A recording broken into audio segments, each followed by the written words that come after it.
was fun.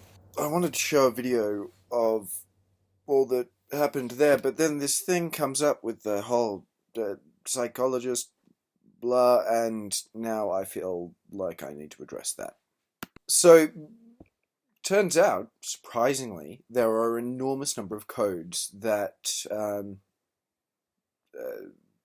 psychologists follow, especially in the United Kingdom, the whole NHS thing, regardless of whether or not they're a psychologist who are operating under the NHS, or if they are operating privately. The organisation that does this is called the British Psychological Society, predictably.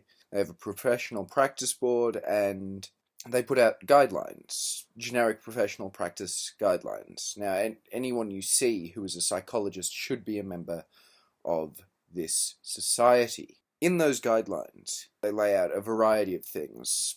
Standards of general responsibility. Psychologists should avoid harming clients, but take into account that the interests of different clients may conflict.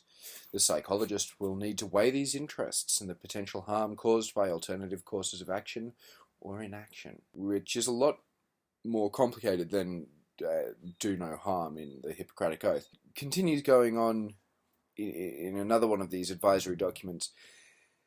Psychologists are encouraged to seek training in sexual and gender minority issues, how to work in an affirmative manner. Psychologists are encouraged to avoid attempting to change gender or sexual minorities on the basis that they can be cured, or because of stigmatizing theory, personal, religious, and or sociocultural belief. Just read that straight out of the handbook. Have all the surgeries to make you look like a male, but in the end, you'll never be a man. That sounds to me, and, correct me if I'm wrong, but it sounds to me like the psychologist doesn't have your best interests at heart, and are doing a poor job of weighing up conflicts of interest in their practice. A man is a man, whether they were... You know this, Simon, you know this stuff, and it blows my mind that highly educated and operating individuals like fucking psychologists who deal with this shit every day don't get it.